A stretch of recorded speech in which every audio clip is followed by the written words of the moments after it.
Hello बच्चों, कैसे हो? उम्मीद करता हूँ बढ़िया होंगे। तो भाई आप मेहनत तो कर ही रहे हो, लेकिन प्रैक्टिस सेट नहीं लगाओगे तो मेहनत में कुछ ना कुछ कमी हो जाएगी, और कमी कुछ भी छोड़नी नहीं है, क्योंकि सिलेक्शन लेना है तो 100% अच्छे से मेहनत करनी है मन लगाकर। आज की क्लास में हम लोग ये सारे क्वेश्चन करने वाले हैं, मोस्ट इंपॉर्टेंट सवाल है।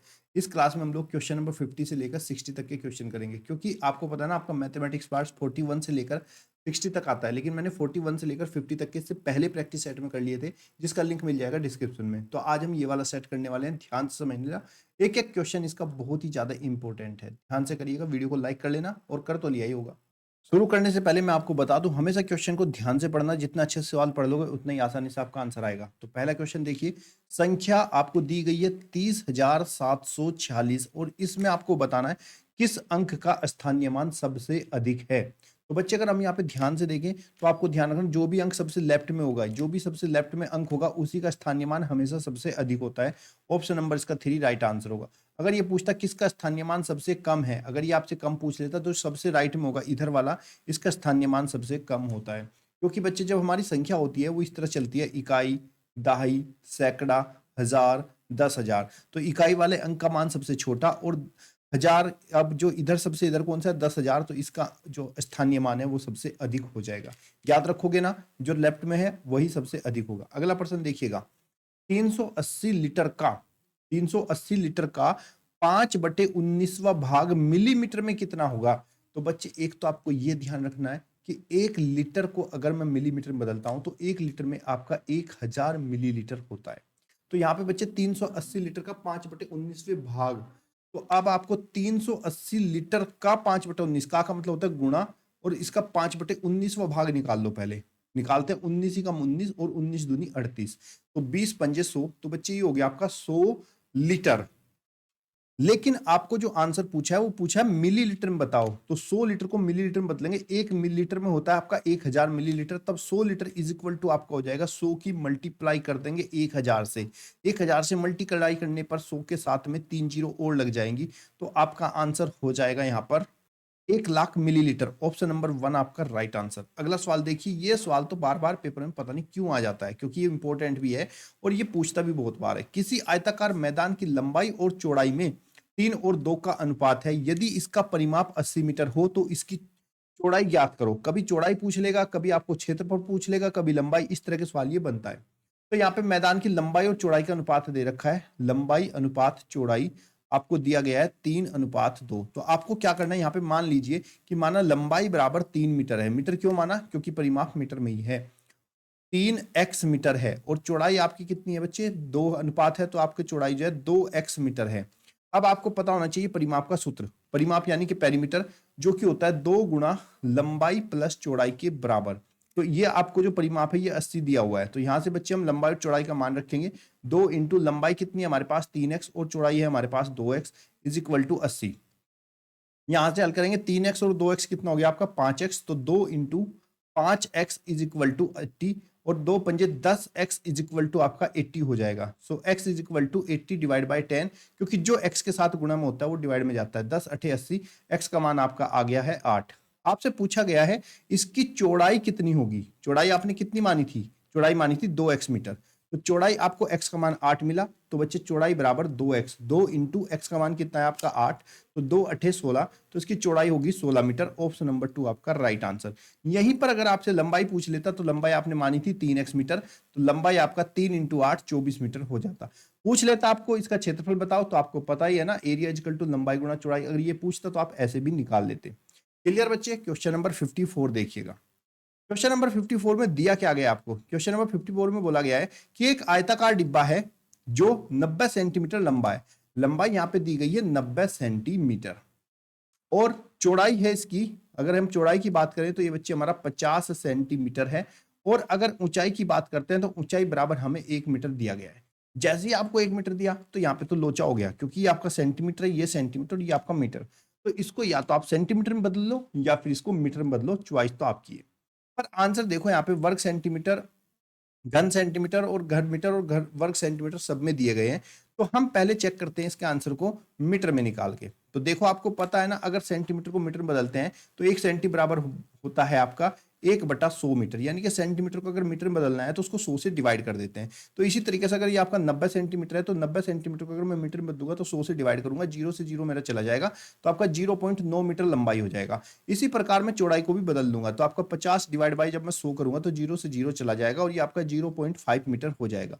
पूछ रहा है इसका आयतन क्या होगा, चलिए निकालते हैं आयतन। आयतन बराबर होता है लंबाई गुणा चौड़ाई गुणा ऊंचाई। तो लंबाई आपके पास है 0.9 मीटर, चौड़ाई आपके पास है 0.5 मीटर और ऊंचाई आपके पास है 1 मीटर। गुणा कर लेंगे, जब भी आप दशमलव की गुणा करते हो तो सिंपल ही गुणा करनी है। 9 पंजे कितना हो गया आपका 45 और 45 ही कम 45, तो 45 हुआ। अब दशमलव कहां पे लगने वाला है, दशमलव के स्थान गिन लो, इधर 1 अंक के बाद दशमलव है और इधर भी 1 अंक के बाद है, तो 1 और 1 कितना 2, तो गुणनफल में 2 अंक के बाद दशमलव लगेगा, तो आपका आंसर आएगा 0.45 घन मीटर। घन मीटर आप ऐसे भी लिख सकते हो घन मीटर को, या फिर मीटर के ऊपर 3 लिख दो वो भी घन मीटर ही होता है, या फिर क्यूबिक मीटर लिख दो, इन तीनों का मतलब एक ही होता है। तो ऑप्शन नंबर आपका 2 राइट आंसर हो जाएगा। ये आपका दूरी तथा चाल वाला क्वेश्चन है और वो भी रेलगाड़ी संबंधित बहुत बढ़िया सवाल है। पूछा क्या गया है क्वेश्चन में, ये देख लो पहले। 110 मीटर एक लंबी मालगाड़ी है और 90 मीटर लंबी एक सवारी गाड़ी है जो क्रमशः 40 किलोमीटर प्रति घंटा तथा 60 किलोमीटर प्रति घंटा की चाल से दो समांतर पटरियों पर एक ही दिशा में गतिशील है। ध्यान रखना, एक ही दिशा में। तो सवारी गाड़ी मालगाड़ी को कितने समय में पकड़ लेगी। तो देखो बच्चों, यहाँ पे आगे आगे जा रही है मालगाड़ी, और मालगाड़ी जो है वो 110 मीटर लंबी है। कितनी है, 110 मीटर लंबी। इसी के पीछे इसके साइड वाली पटरी पे जो है दूसरी गाड़ी चलकर आ रही है जो कि सवारी गाड़ी है और ये आपकी 90 मीटर लंबी है।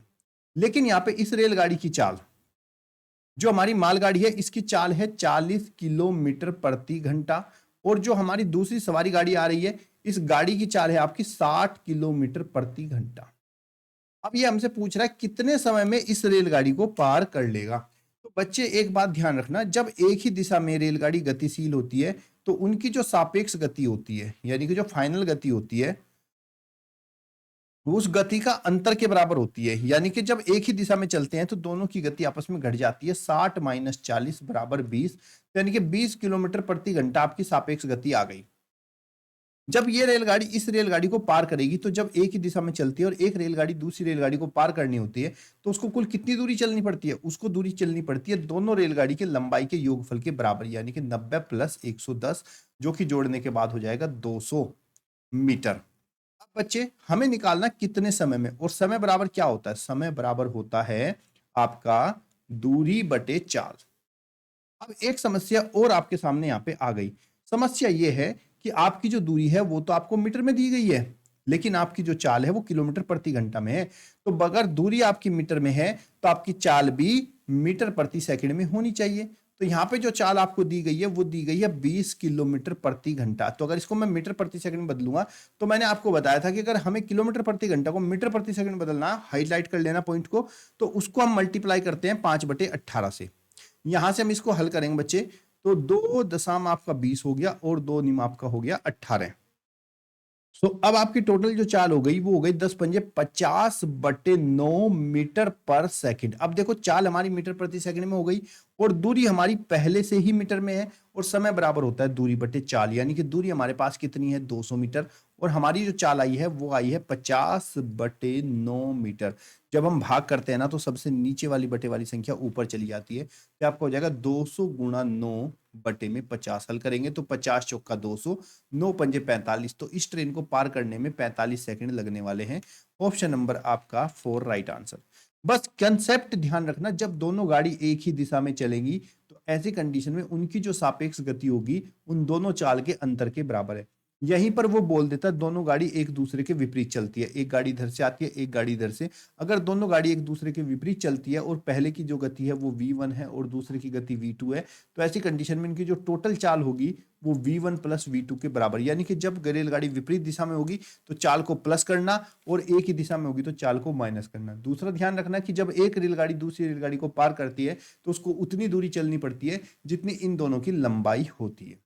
क्लियर बच्चों, उम्मीद करता हूं कोई डाउट तो नहीं रहा होगा, और अगर रह जाए तो झिझक मत करना, पूछ लेना कमेंट बॉक्स में, 100% आंसर दूंगा। अगला प्रश्न है -1 की -1 में 65 बार गुणा करी जाए तब क्या प्राप्त होगा। अब इस क्वेश्चन को मैक्सिमम बच्चे मैं बता रहा हूँ जिन्होंने पढ़ रखा है कि जब -1 की ना विषम बार गुणा करते हैं तो उत्तर माइनस में ही आता है, तो इसका अधिकतर बच्चे -1 उत्तर देंगे, जो कि गलत हो जाएगा, क्योंकि यहाँ पे प्रश्न में क्या कहा गया है ये समझ लो। -1 की -1 में 65 बार गुणा की जाए, तो -1 गुणा और ये -1 गुणा -1 गुणा -1 ऐसे करके कितनी बार होगा, 65 बार आ जाएगा। तो इसके करने से -1 और -1 की जब हम 65 बार गुणा करेंगे तो ये आपका -1 आएगा, और -1 गुणा -1 बराबर प्लस का 1 होता है। ऑप्शन नंबर 1 आपका राइट आंसर होगा।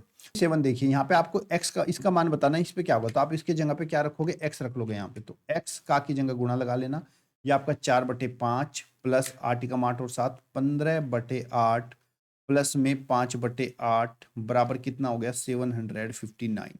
इसको हल करेंगे, यहाँ पे x गुणा, पहले इसको सिंपली बना लेते हैं, 15 और 5 20, तो 4/5 प्लस 20/8 हो जाएगा। इनको हमने क्यों जोड़ा, क्योंकि इनका हर पहले से ही बराबर है 759। 4 से काट देंगे, 4 पंजे 20 और 4 दूनी 8, तो ये आपका हो जाएगा x गुणा 4/5 प्लस 5/2 बराबर 759। यहाँ से इसका एलसीएम लेंगे बच्चे, एलसीएम लेने पर देखो तिरछी गुणा कर दो, 4 दूनी 8 और पंजो पंजो 25 बटे में 5 दूनी 10 बराबर 759। x इज इक्वल टू 25 और 8 कितना हो गया, 33, तो 33/10 x गुणा 33/10 इज इक्वल टू 759। यहाँ से बच्चे x का मान निकालेंगे तो 759 इंटू 10 अपॉन में आपका हो जाएगा यहाँ पे 33। यहाँ पे हम इसको कट कर सकते हैं, 3 से कट कर लीजिए, 3 1 जा 3, 3 1 जा 3, 3 2 जा 6, 3 5 जा 15, 3 3 जा 9, इसको काट देंगे, 11 दूनी 22 और 11 तिया 33। x बराबर हो जाएगा 23 गुणा 10 बराबर कितना, 230। तो यहाँ पर आएगी आपकी संख्या 230। ऑप्शन नंबर 4 आपका राइट आंसर। क्वेश्चन नंबर 58 देखिए, क्वेश्चन नंबर 58 देख के आपको लग रहा होगा कि ये तो बहुत बड़ी कैलकुलेशन, लेकिन इसको ना अनुमान तरीके से निकालना है। जैसे 15.55 15.59.99 है, देखो यहाँ पे 99 है, तो हम इन सबको जीरो करके इसको लिख सकते हैं कि ये लगभग 15.60 के बराबर है, और भाग आपको दी गई है, और 24.001 है तो उसको हम 24 से भाग कर देंगे, प्लस ये आपका 11.005 है तो ये लगभग 11 के बराबर हो जाएगा, गुणा 6.99 है तो ये आपका 7 के बराबर हो जाएगा। इसको हम हल करेंगे, 1560 को बच्चे 24 से हमें भाग करना होगा, तो जब हम 1560 को 24 से भाग करेंगे तो ये हमें मिलेगा 65, और 11 की 7 से गुणा करेंगे, 11 सत्ते हो गया 77, जोड़ देंगे 7 5 12, 7 6 13 और 1 14, तो आंसर आएगा 142। ऑप्शन नंबर 4 आपका राइट आंसर हो जाएगा। अगला प्रश्न देखिए, एक व्यक्ति 2.5 घंटे में 20 किलोमीटर की दूरी तय करता है, तो 32 किलोमीटर की दूरी पहले से दुगनी गति से तय करे तो कितना समय लगेगा। तो पहले आप यहाँ पे क्या निकालनी, गति निकाल दो, पहले आप यहाँ पे गति निकाल लो, यानी कि आपको 4 और 4 बराबर होता है दूरी बटा समय, दूरी है 20 और समय हमारा 2.5 घंटे। तो बच्चे पहले हम यहाँ पे वो निकालेंगे, तो दशमलव लगा के ऊपर लगा लेंगे 0, तो ये आपके हो जाएगा 25 अट्ठे 200, तो गति हो गई हमारे पास 8 किलोमीटर प्रति घंटा। लेकिन ये कह रहा है दूसरी बार में इससे दुगनी गति से इसको तय करना है सफर, दुगनी गति से तय करेगा, तो अब जो गति होगी हमारी नए वाली वो हो जाएगी 8 गुणा 2 बराबर कितना, 16 किलोमीटर प्रति घंटा। पूछा 32 किलोमीटर कितना समय लगेगा, तो समय बराबर होता है दूरी बटे में चाल। दूरी कितनी है आपकी, 32 किलोमीटर, और चाल यहाँ पे दी गया है 16, हल करेंगे तो 16 दूनी 32, तो इसको लगेंगे टोटल 2 घंटे। ऑप्शन नंबर 1 आपका राइट आंसर। अगला सवाल है आपका, 1 सेकंड 1 घंटे का कौन सा दशमलव भाग है। तो बच्चे 1 घंटे में होती हैं आपकी 60 मिनट, और 1 मिनट में होती हैं आपकी 60 सेकंड। तो यहाँ से बच्चे इसका मतलब हुआ 1 घंटे में आपकी हो जाएंगी 60 गुणा 60 सेकंड, इसका मतलब हुआ 1 घंटे बराबर होते हैं 3600 सेकंड। लेकिन ये पूछा 1 सेकंड में कितना घंटा होगा, तो 1 सेकंड बराबर क्या होगा, ये जो 3600 है डिवाइड में चले जाएगा, तो 1/3600 सेकंड होती है। जब हम इसको हल करेंगे तो हल करने पर हमें मिलेगा 0.002777, ऐसे ही चलता चला जाएगा, तो इसको 2 स्थानों तक ले लेंगे, तो आपका सही आंसर आ जाएगा 0.0027। ऑप्शन नंबर 3 आपका राइट आंसर। तो अगर बच्चे आप यहाँ तक पहुँच गए तो इसका मतलब आप अच्छे से तैयारी कर रहे हो। कमेंट बॉक्स में मुझे बताएं कि आज में से आपको कौन सा ऐसा क्वेश्चन है जो समझ में नहीं आया, या फिर मुझे उम्मीद है क्वेश्चन तो सारे ही समझ में आए होंगे। तो वीडियो को लाइक चैनल सब्सक्राइब कर लेना, जिससे आपका नेक्स्ट जो आने वाला पार्ट है वो आपको टाइम से मिल सके और आप अच्छे से तैयारी कर सको। तब तक के लिए धन्यवाद। जय हिंद, जय भारत।